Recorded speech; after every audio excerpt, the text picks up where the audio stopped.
Hello viewers, আসসালামু আলাইকুম। কেমন আছেন সবাই? আশা করি ভালো আছেন। ভিউয়ার্স, আবারও বৃষ্টি শুরু হয়েছে। এর ভিতরে চলে এলাম ছাদ বাগানে। আজ আপনাদের সাথে আলোচনা করব ছাদ বাগানে সিডলেস পেয়ারা নিয়ে। তো ভিউয়ার্স, স্ক্রিনে যে গাছটি দেখতে পাচ্ছেন এটি হচ্ছে 12 মাসি সিডলেস পেয়ারা।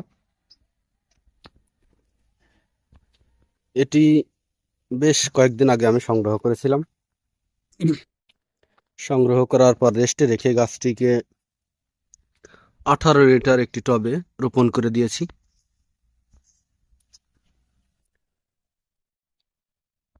বর্ষাকালের প্রয়োজনীয় ড্রেনেজ সিস্টেম এর দিকে অবশ্যই খেয়াল রাখতে হবে যেন পানি জমে না যায়।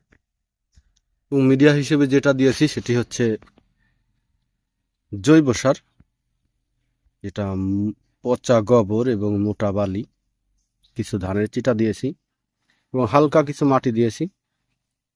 দেখতে পাচ্ছেন এগুলো পচা গোবর। তো আপনারা চাইলেও এভাবে ছাদ বাগানে জৈব সার ব্যবহার করতে পারেন। আর ছোট চারা যখন রোপণ করবেন তখন অবশ্যই আপনারা রাসায়নিক সার ব্যবহার করবেন না, চেষ্টা করবেন জৈব সার ব্যবহার করার জন্য।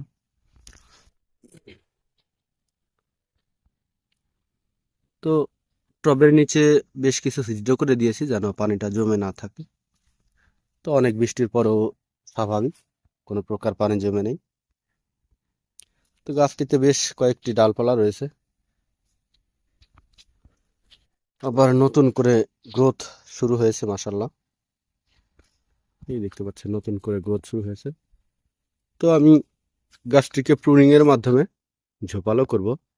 ছাদ বাগানের গাছ খুব বেশি লম্বা করবেন না, এগুলাকে আমি প্রুনিং করে দিব। এর সাইড দিয়ে আবার নতুন করে শাখা পোশাখা বের হবে। যেখান থেকে প্রুনিং করে দিয়েছিলাম এটি অলরেডি আমি 3টা ডাল পেয়ে গিয়েছি। এগুলো প্রুনিং করে দিয়েছি, অলরেডি 2টা ডাল বের হচ্ছে দেখা যাচ্ছে। তো এটিতে কিন্তু একটি ফল আছে। হেলার আমাকে লাইভে থেকেও দেখিয়েছে যে এটি আসলেই সিডলেস। তো তারপরেও যেহেতু আমার বাগানে এসেছে, যখন এই ফলটি ধরেছিল তখনই আপনাদের সাথে শেয়ার করেছিলাম যে ফলটি যখন আমি হারভেস্ট করব তখন অবশ্যই আপনাদেরকে দেখাবো যে এর ভিতরে কোনো বিচি আছে কিনা, এটি আসলেই সিডলেস কিনা। তো মাশাআল্লাহ সাইজটা কিন্তু বেশ ভালো, দেখতে পাচ্ছেন। এটি হচ্ছে সেই 12 মাসি সিডলেস পেয়ারা। এটিকে আজ আমি হারভেস্ট করব।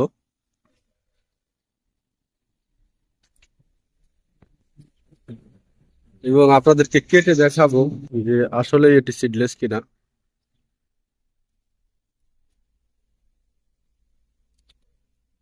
মাশাআল্লাহ সাইজটাও বেশ বড়। আমার হাতে কোনো ছুরি নেই, তো আলহামদুলিল্লাহ খুবই বিয়ারিং সম্পন্ন এবং খুবই সাইজে কত বড় দেখতে পাচ্ছেন। তো এটি আজ আমি আপনাদের কেটে দেখাবো যে এর ভিতরে আসলে বিচি আছে কিনা। তো আপনারা চাইলেও এভাবে সিডলেস পেয়ারা ছাদ বাগানে রাখতে পারেন। আর আমি হয়তো এই বছর চারা করব না, আমি বাণিজ্যিক কোনো চাষবাস করি না, নিজে শখের বশে ছাদ বাগানে লাগিয়েছি। শুধু সিডলেস পেয়ারাই নয়, এ সাইডে রয়েছে দেখতে পাচ্ছেন পাকিস্তানি